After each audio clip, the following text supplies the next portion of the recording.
Assalamualaikum warahmatullahi wabarakatuh. Yang terhormat Ibu Eka Takidah selaku dosen pengampu pada mata kuliah Akuntansi Keuangan Menengah. Perkenalkan, nama saya Aulia Nur Azizah dengan NIM 17156250008 dari program studi S1 Pendidikan Akuntansi tahun angkatan 2025 dari kelas D, kelompok 7 dengan mentor Fatia Faradiba.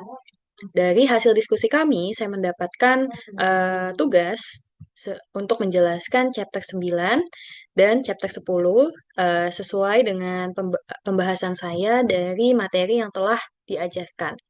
Baik, oleh karena itu saya akan mulai pembahasan dari tugas AKM pengganti kuis 2 ini dari chapter 9. Dari preview of chapter 9, di sini dibahas tentang adanya inventories atau persediaan tentang additional valuation issue. Nah, pada studi kasus terdapat perusahaan agrikultur yang mencatat adanya sistem operasional dari peternakan sapi yang menghasilkan susu. Dari ilustrasi, Bancroft Dairy produce milk for sale to local cheese makers. Nah, si Bancroft ini memulai operasionalnya di bulan Januari tanggal 1 tahun 2019 yang dimana dia memulai dengan membeli 420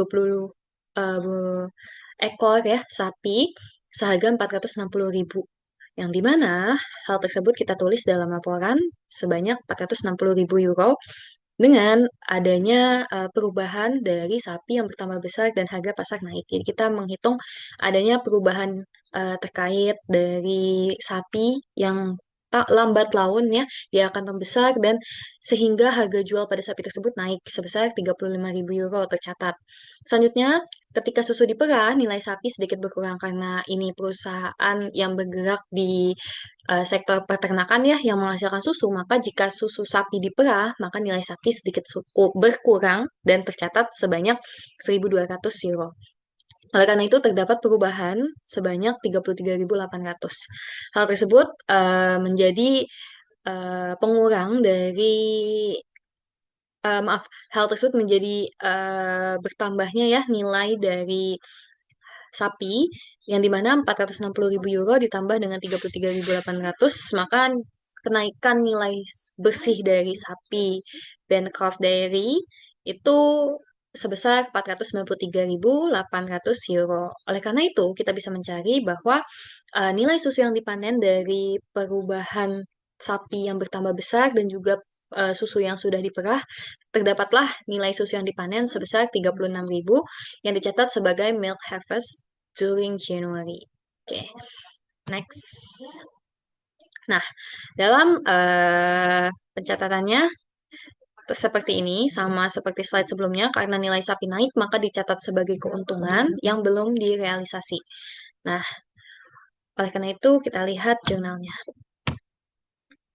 Di sini dicatat sebagai biological asset, ya, atau milking cost, atau susu sapinya sebesar 33.800. Selanjutnya, unrealized holding gain or loss income sebesar 33.800 yang dimana karena nilai sapi naik maka dicatat sebagai keuntungan yang belum direalisasikan dari perubahan ini. Ya, selanjutnya jika terjadi keuntungan dapat diasumsikan nilai sapi di neraca bertambah dan perusahaan mencatat keuntungan. Jadi karena masih unrealized kita bisa tulis seperti ini, tapi jika sudah terjadi keuntungan maka kita bisa mengasumsikan di neraca bahwa nilai sapi ini bertambah dan perusahaan mencatat keuntungan.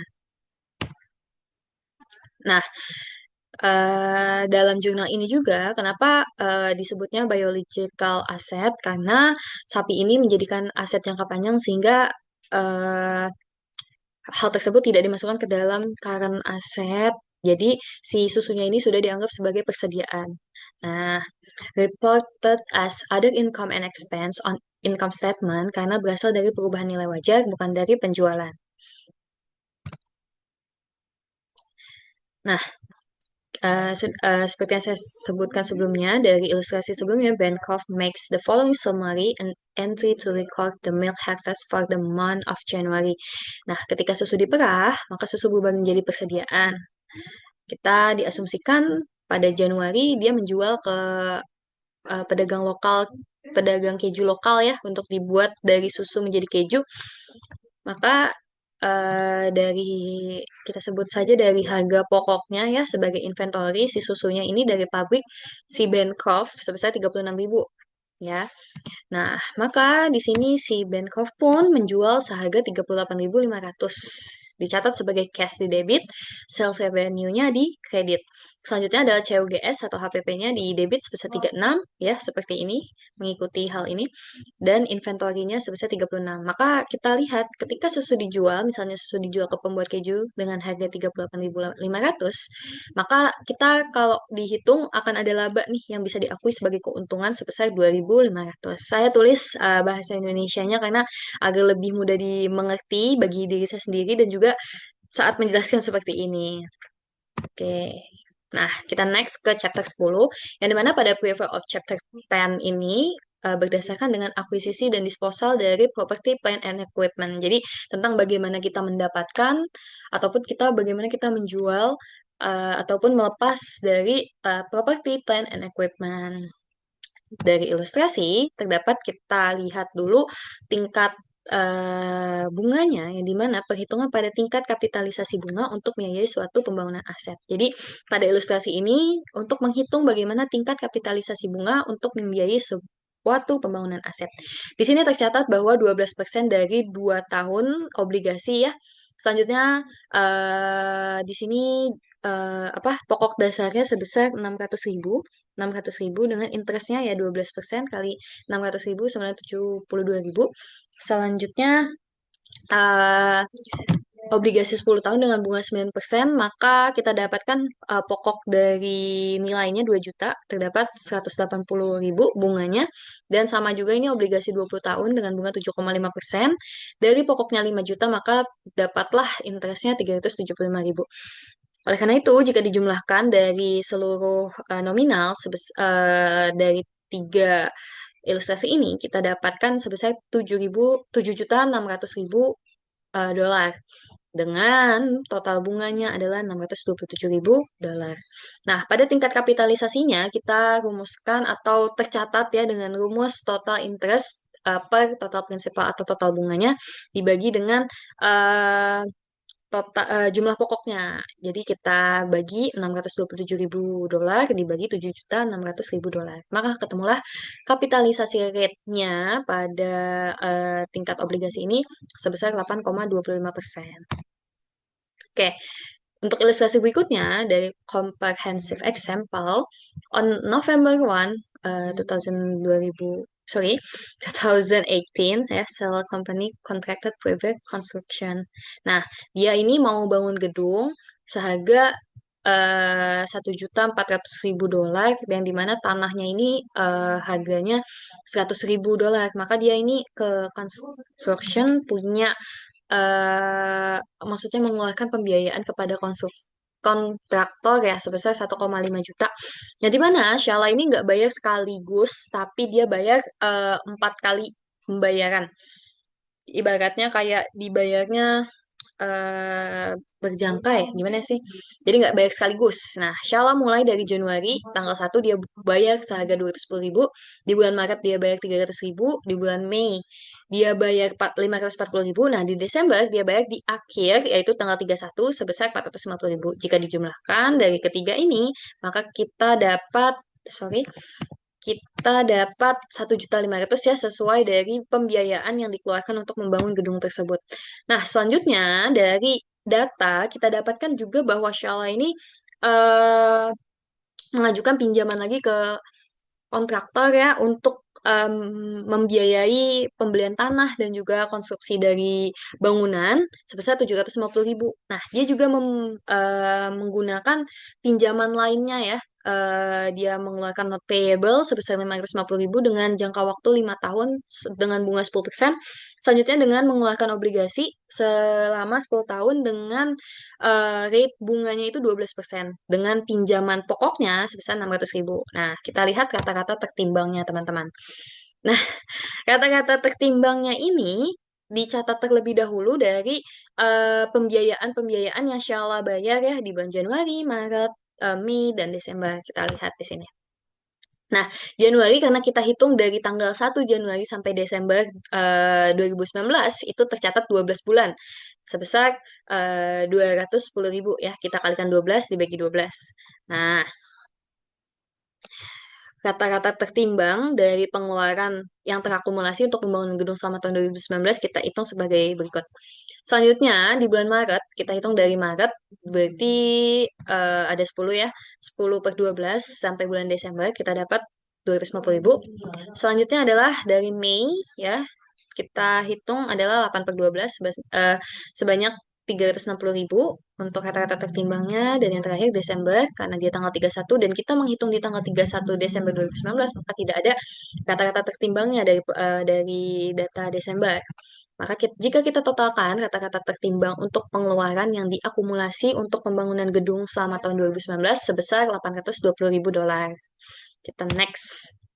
Nah, untuk kita masukkan ke kata-kata tertimbang selanjutnya, yang dimana pada uh, data sebelumnya ya, si Shala ini mengajukan pinjaman lagi ke kontraktor sebesar 750.000. Karena kata-kata tertimbangnya 820.000, untuk menutupi akumulasi dari pembiayaan sebanyak 820.000, kita kurangkan dengan 750.000, maka kita dapat sebanyak 70.000. Maka dapatlah 820.000. Nah, selanjutnya kita juga harus mencatat adanya another debt, yang dimana pada not payable dalam jangka waktu 5 tahun dengan bunga 10%, kita bisa kalikan total pinjaman pokoknya ya, atau ya total pembiayaan pokoknya sebesar 550.000 dikali 10%, yang ketemu 55. Sama juga ini untuk obligasi jangka waktu 10 tahun dengan rate-nya 12%, pokoknya adalah 600.000, maka kita ketemu interest-nya 72.000. Jika kita totalkan untuk kedua ada debt ini, kita bisa kapitalisasi, tingkat kapitalisasinya. Sama caranya seperti slide sebelumnya dengan membagi, lihat dulu ini ya, dengan membagi total interest dibagi dengan total principal. Maka kita dapat sebanyak 11,04%. Nah, untuk interest rate-nya, 15 ini seperti di soal ya, pada ilustrasi sebelumnya, dia dari 750.000 dengan rate-nya 15%, maka kita dapat avoidable interest-nya sebesar 112.500. Nah, untuk 70.000-nya, kita bisa gunakan kapitalisasi rate yang terbaru sebesar 11,04%. Kita ketemu 7.728. Nah, jika dijumlahkan, kita juga menemukan adanya avoidable interest sebesar $120.228. Oke, maka kita bisa untuk menghitung kembali dari actual interest cost, berapa sih total sebenarnya dari bunga yang kita dapatkan atau yang wajib kita bayar saat pembiayaan berlangsung. Nah, construction note ya dari 750 kali 15, 112.500. Lalu note payable 5 tahun ya dengan rate-nya 10%, dengan pokoknya 550, maka kita dapat 55.000. Selanjutnya dalam 10 tahun dari obligasi, kita rate-nya 12%, maka kita dapat 72.000. Maka dari actual interest atau apa ya, the interest cost that shall capitalize is the lesser of 120.228 dari yang sebelumnya ya. Tapi untuk aktualnya dia apa namanya? Actual interestnya jika kita totalkan adalah $239.500. Oke, dalam jurnalnya kita bisa catat seperti ini teman-teman. Nah, saya juga memahami dari pembelajaran bahwa pada tanggal 1 Januari, kita catat land sebesar 100.000 karena dia membeli tanah, lalu buildings or CIP, ya, kita catat di debit sebesar 110.000 dan cash-nya 210.000. Selanjutnya, pada bulan Maret tanggal 1, kita catat buildings 300.000, cash-nya 300.000. Selanjutnya, tanggal 1 Mei, kita catat lagi buildings di debit 540 dan cash di kredit 540. Nah, selanjutnya, pada tanggal 31 Desember, karena kita sudah mencari ya, untuk capitalize interest-nya, maka kita catat terlebih dahulu buildings 450.000, cash-nya 450.000. Lalu, buildingsnya di debit, sorry, cash-nya di kredit. Selanjutnya, pencatatan lagi, buildings sebagai capitalized interest di debit sebesar 120.228. Selanjutnya interest expense di debit itu 119.272 dan di kredit cash adalah 239.500. Oke, shall I record the following journal entries during 2019 seperti ini. Oke. Nah, at December 31, 2019, Shala disclosed the amount of interest capitalized either as part of the income statement or in the notes accompanying the financial statement. Nah, dalam financial statement kita bisa catat seperti ini, teman-teman. Nah, untuk income from operation belum ada karena ini baru pembangunan gedung awal yang dimana kita bisa mencatat ada expand and lose. Itu di awal kita mulai dengan interest expense sebesar 239.500 dari aktual interest ya, 239.500. Selanjutnya ada capitalized interest yang sudah kita hitung juga sebelumnya di sini ya, sebesar 120.228 ya. Nah, kita dapatlah keduanya jika dikurangkan menjadi 119.272. Jadi dalam pencatatan Shala untuk membangun sebuah gedung kita dapatkan sebagai berikut dalam pencatatan financial income income financial statement, teman-teman. Nah, di sini juga sudah dicatat ya, accounting policy, catatannya capitalized interest during 2019, total interest cost was $239.500, yang dimana $120.228 itu sebagai kapitalis dan $272 itu sudah berubah menjadi expense. Oke, nah kapitalisnya, tingkat kapitalisasinya sebesar 11,04%.